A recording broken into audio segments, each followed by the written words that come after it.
what? And then they go, how is that possible? I can't even walk, 5 miles.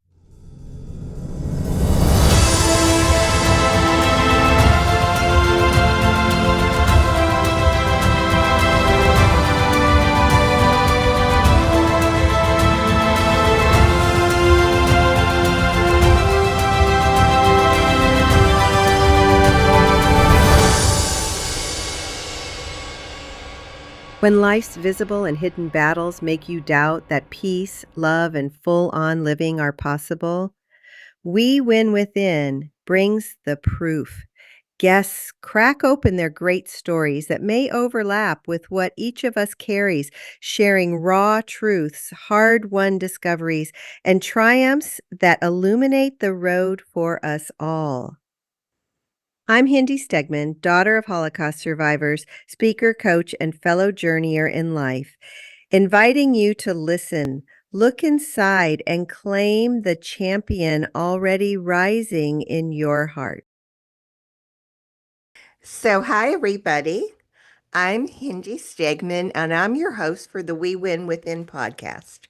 And today you're in for an amazing treat.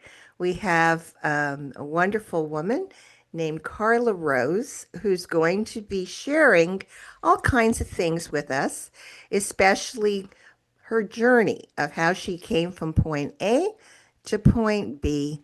So, welcome, Carla, and you can introduce yourself and let us know something about you and your journey. So it's a pleasure to be here, and it's always great to talk to you, Hindi. And yes, my journey. Well, I have so many journeys in this thing called life, for the 6 decades that I've been living on this earth. And I guess my journey started when I was very young, and I had the unfortunate circumstance of losing a parent, my mother.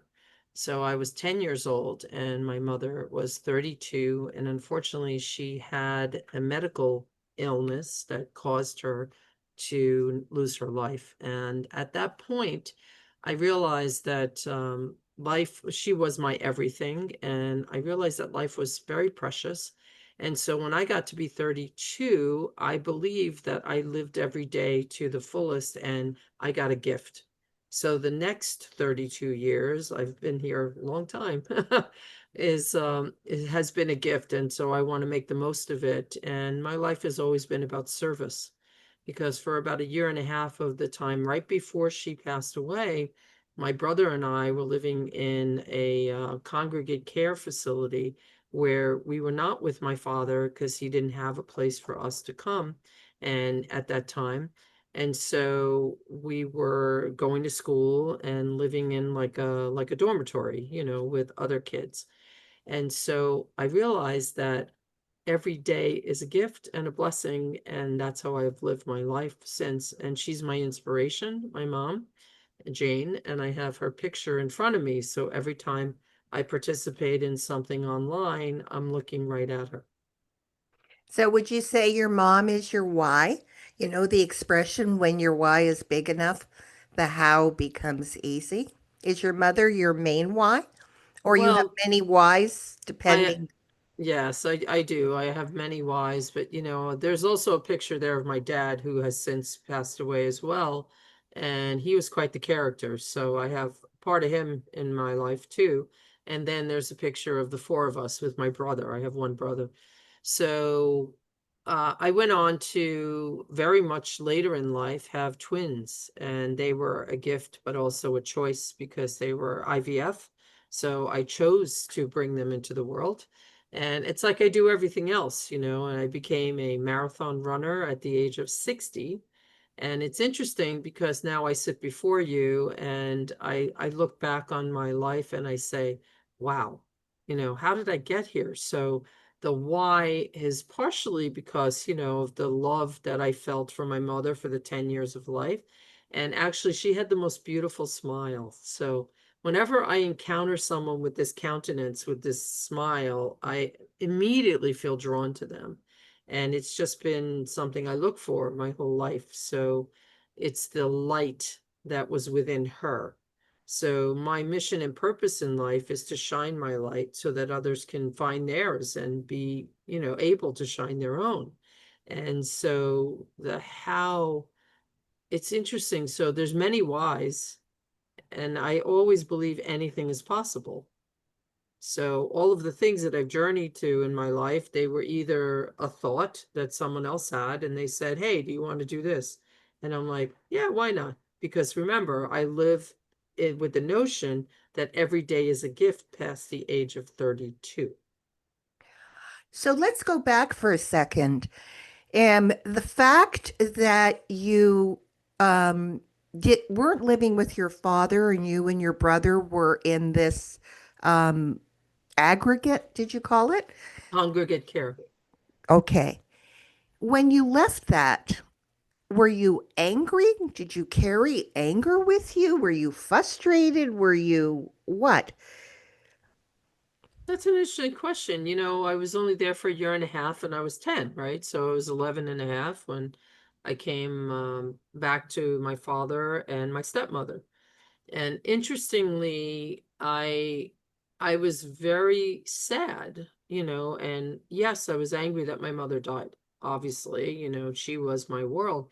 My father and I had a very interesting relationship in the sense that my father was wickedly smart. I mean, he was genius level IQ and he was socially incompetent. So it was very hard to have a relationship with my dad. And my stepmother was someone who I really couldn't connect with because she was standing in for the only woman that I called mom. And so, yes, I was angry and I grew up determined. So I took that and I made it, my why to succeed and to go forward. And just so there wasn't a whole lot of thought. It was just an energy that propelled me. When I got to be 18, I moved out, and that was the time when I got a new why. It was no longer anger, it was now the independence and the ability to recognize that I could do this and I didn't need anything to propel me. And so then I went to college. Well, I went to college at 16 because I graduated early. And then yeah, I had many life experiences that sort of brought me to who I am today. And in college, what did you choose and why? Well, that was easy. I chose psychology because when I was a little girl, I had a therapist and I had a doctor that I met with. And so that was the time that my mother was sick and then when she ultimately died. So I wanted to help people the way they helped me. And so I gravitated towards the field of psychology, sociology, and I was a peer counselor. I also played basketball and tennis, and so I was very athletic, but was never a runner, So it's ironic how I became a runner later in life. But psychology is what I chose and what I stayed with. And then at some point, I was in sales. So I used psychology to be able to have relationship selling ability. And I was very successful in that arena. And so over the years, I'm sure with psychology, you've had many different types of clients. Hmm. And do you find that there is a theme about people that are in low energy, if you want to call it that, or stuck that you work with? So my platform has changed. My platform is that you definitely can, sorry about that. I shut it off, but it's still ringing. So We excuse me. don't hear. Um, yes. My platform is about change, is that you can change your story, your belief system, you can change your life. So when you talk about energy, energy is very important, right? So what we believe sometimes is not our own self. It's coming from our experience, our life, where we came from, and our environment. And so I spent a lot of years in personal growth and development area, and actually, that's what got me into running, ironically, because it was somebody who stood up at an event and said he had a vision that he wanted to take 100 people across the finish line in New York City the following year for a charity. So yeah, so that's actually an interesting question. Okay, so he wanted to take a 100 people across the line for a charity, and Yeah. you were not a runner. Nope. How did you get involved? And what Well, made you get involved? yeah, so I got a message on social media, and it was after I had been sort of cajoled, I would like to say, into doing the 40-mile bike tour in New York City. I hadn't been on a bike in 35 years. Wow. So one of my friends who was in that personal growth environment, she said, "Oh, you're always making excuses, right?" And so I just grabbed a bike, joined the race, and finished it. And then a few months after that, this gentleman sent me a message and he said, you were in the crew room at this event when I said I want to take 100 people across the finish line in New York and I live in New York. And so he said, I saw you just did that 40-mile bike tour. So do you want to do a marathon? And I'm like, no way. Like, what are you talking about? And he goes, well, didn't you just do that 40-mile bike tour? Aren't you like into personal growth? And he said, why wouldn't you want to do it? And I said, I'm not a runner. And I wasn't. So like I don't think I was. No, the only running I did was, across the court when I played basketball when I was in high school and then my first year of college. That was a long time ago. And so he goes, yeah, but we're raising money for this charity, Team for Kids, which helps children get to run, and it's programs in their school, and they don't have to pay anything, and it's wonderful. And he said, and I want to do this because a year before I ran for the first time the marathon, and someone gave me that challenge because I almost overdosed. And they said, I'm going to give you a challenge, going to change your life. And not only did it change his life, but he never touched drugs again, and he became very successful entrepreneur and what have you. And so I said, okay, what do I have to do? And so he said, well, you have to train, and you have to train like 16 to 20 weeks out. And this was in April. So it was November, the marathon. So we had a lot of time. And you have to raise $2,620 for this charity. And I'm like, wow, I'm sitting on this fence, this $2,600 fence. And I'm like, well, I guess I can go out and start running and see how that goes, but I got to raise money.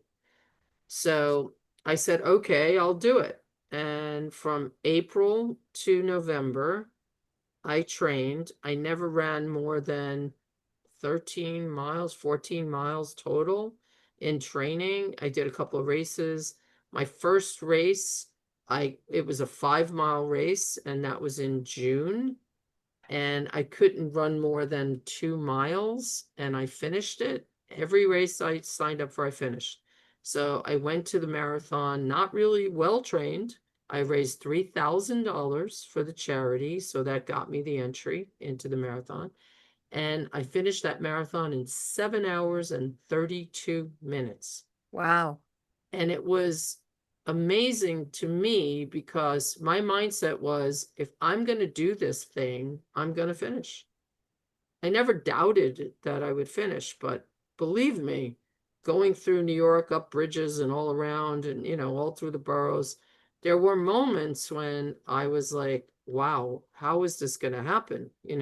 And so what you do is you call to your mind all these things. I started singing Tina Turner's Simply the Best, Unstoppable. I had a mantra. I can, I will, I must, it's done. You know, I'm really blown away listening to you. Going back even to when you said you did that bike ride, Mm, 40 miles, 40 miles, five and you borough hadn't bike been tour. on a bike since you were. 35 years prior. So, what does it take? Like, okay, I can sing Tina Turner too. I can and I will, but I can't even picture getting on a bike for 40 miles. How many hours was that? That's a good question. I don't even know. But it was also raining. And I grabbed a city bike, which is very heavy bike. And it's interesting. I don't know. There's something inside of me, and you talk about a why. It's just this will to live every moment, and to say yes. and and it's a challenge. I'm only competing against myself, so I never go into these challenges thinking it's not going to happen, or If I say yes, I'm going to do it. And it's what's happened. It's like I've Wow. continued. So at this juncture, I've only did the bike race once. And actually just yesterday I was asked to do it again. I said, no, thank you. Because it's not my thing. I did that. I'm done with that. But I've done 18 marathons to date, and I'm going to another continent, Sydney, Australia, in August of this year, in another 6 weeks to run their marathon. And I've been to London, I've been to Berlin, and it also gets me to see places I might not have seen. So it's like a destination to run. And I've done 43 half marathons, and I don't know how many. And I was not a runner, and this was 6 years ago. And these are all charity events, money that you raise for charitable organizations? Well, as a matter of fact, every marathon is a charitable event because I'm not a fast runner. So there are a couple of ways to get into a marathon. One is on your time. So if you run a certain pace and you enter into the statistics, you could get a place. There is another way. There's lotteries for some marathons where you can try to, get into the lottery, and sometimes you get a spot.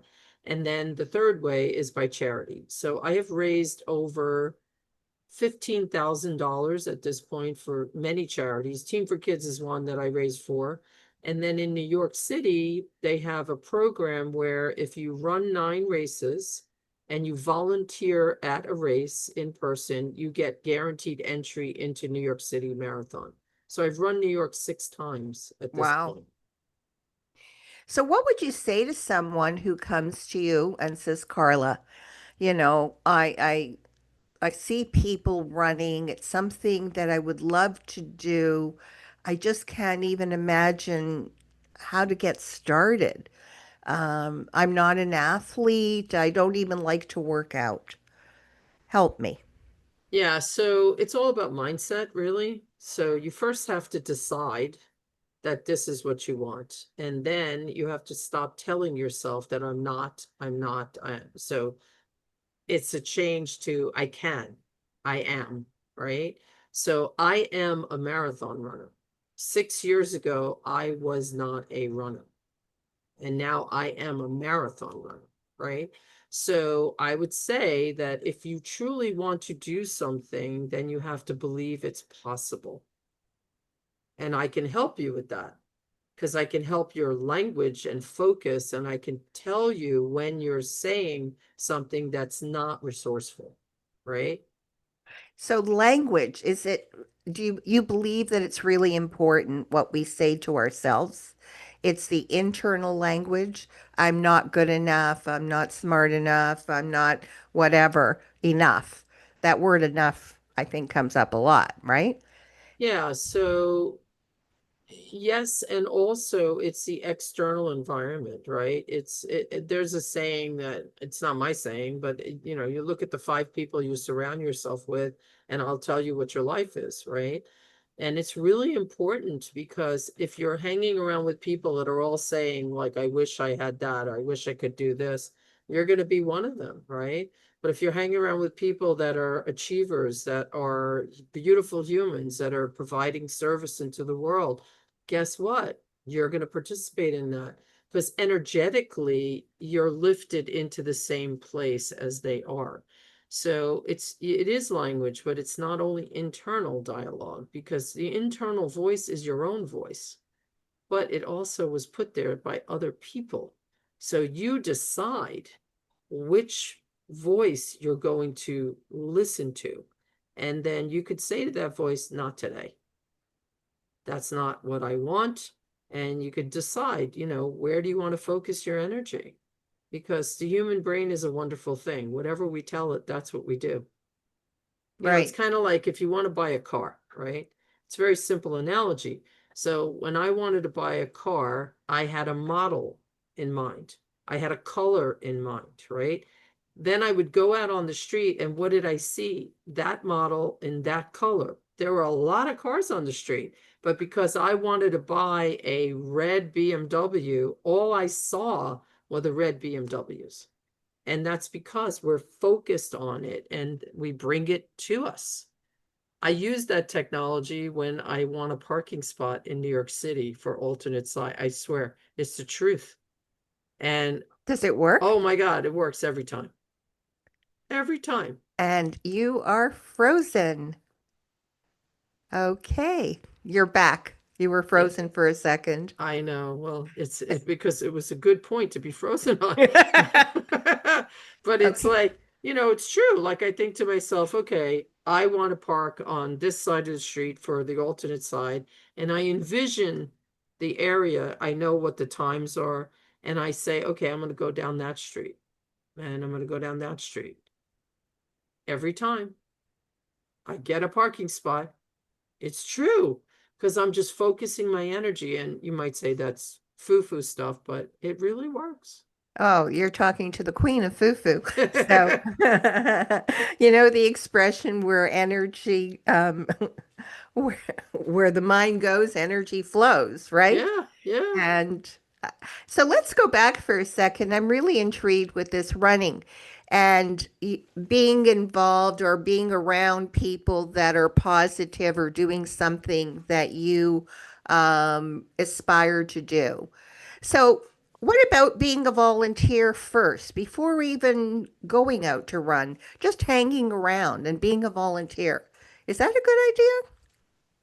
It's not a bad idea, to be in the environment, to see what's going on, to get comfortable, perhaps. Yeah, it's not a bad idea. I just think, I mean, like I used to be a volunteer in personal growth events, and then I spent money to join them, and then now I'm a trainer, so I actually am the person who helps other people, go along that road.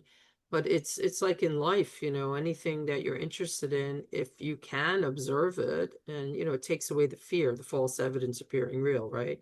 Because we have all sorts of thoughts Right. about what it is and what it isn't. And then we have people, like if we're hanging around with non-runners, right? Obviously, if we say, "Oh, I want to run a marathon," and they're like, "Well, when's the last time you ran anything?" So they're not going to give you what you need to go forward. So my entire life has been about deciding and just going for it. So yes, I think that's great. I think it's great to volunteer or to show up at a program, a lecture or something where people talk about the mechanics, because some people need to know about that. Some people need to know about the proper shoes, the proper this, the proper that. If you have the why, then everything else is secondary. You do need to know about proper nutrition and hydration, because 26.2 miles is no joke. And it takes me now 6 hours to run that same 26.2 miles. And it's a choice. I walk when I want to, not when I need to. So during the race, there is a method called Jeff Galloway. He was a runner who developed a method where it's a run walk method. So you run and then you take a moment and you walk, but you do it at a pace that's not like slowing down to a slow pace. And people have run marathons at 4 hours with that pace, which is an average time for a person to run a marathon. So the elite athletes are running 2 hours now. They've been, 2 hours. They get a medal when they finish. I run 6 hours, I get a medal when I finish. 26.2 miles is 26.2 miles. So I think we all have to tell ourselves it's the journey. Because when we get to the finish line, how did we get there? We got there because we wanted to be there, right? We took ourselves there. But you talked about preparation.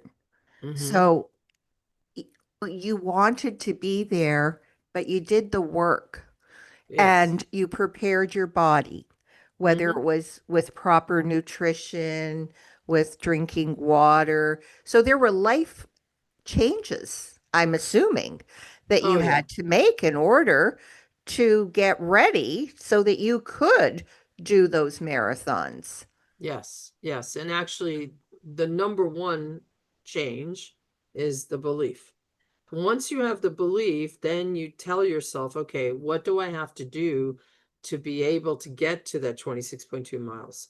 So because I actually had friends that had run marathons, they said, okay, get an app that will give you a training program. It's free. It's called Strava. It's one of the programs that's out there. And so you basically you turn on this app and it says, okay, run 2 minutes. Then it says, now take a break. And there's a person speaking to you. So it's like a private trainer, right? Some people actually get a trainer or a coach. So I did that, and I did that for 4 weeks, and then I signed up for an actual in-person race. I had no knowledge of nutrition or what I needed to have on my belt, that I carry. So over the course of time, I started to talk to people. I started to read stuff. I had a training plan from this Team for Kids charity that I initially started up with, and I wasn't able to go to the in-person trainings because I was working. So I did my trainings on different days.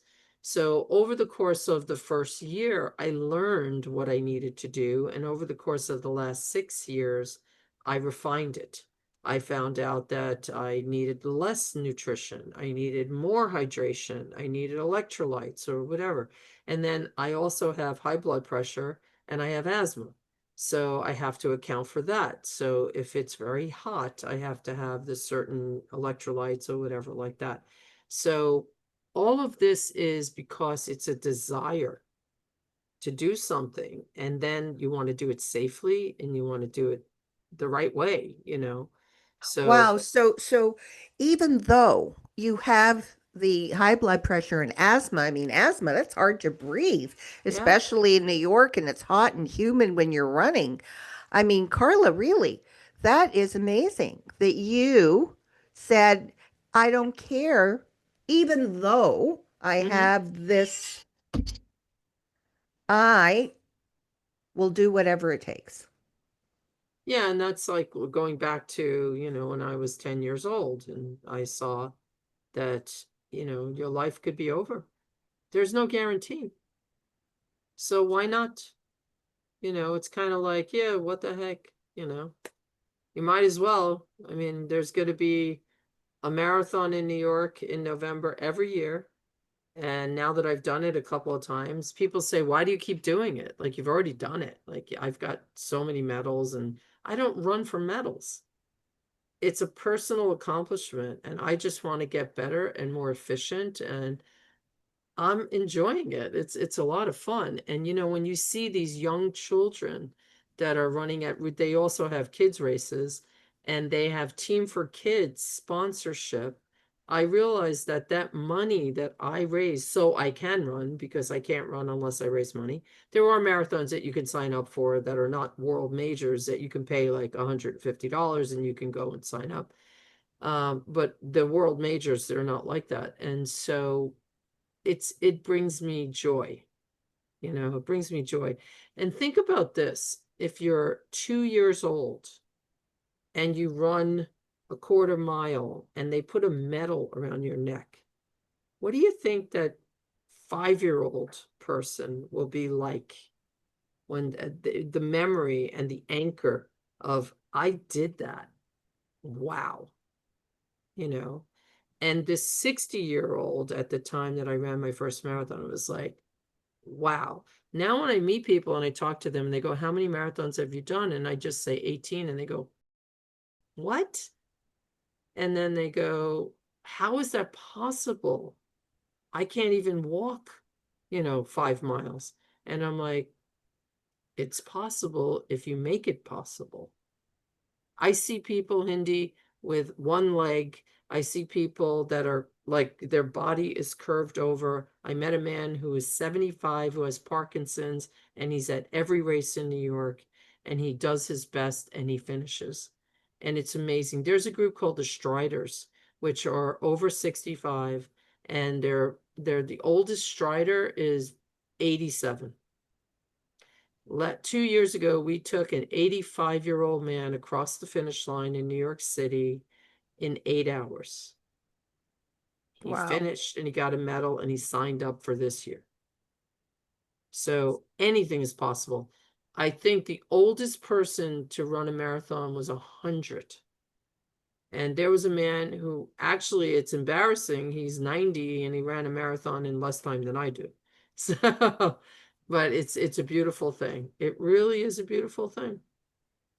Wow. So to sum it up, our life experiences sometimes that might not be as joyous as we might have liked become the anchor for our accomplishments in life and our determination. And really, the mindset is so important. And I am thrilled to have you in my circle of friends. And you bring such joy every place you go. Oh, And thank thank you you. for sharing, Carla. Is there Thank you. anything that you want to end with? You know, what I would say is that, yes, mindset is so important, but also the lens that you look into that mindset with. Because you could have a positive mindset and you could have all the tools, but if you're still being colored by the wrong glasses, then you may never reach those accomplishments or achievements. And I also want to say that we have to live in gratitude always. And we always have to be appreciative of where we are, who we're around, what we are able to do. So the only limitations we have are the ones we put on ourselves.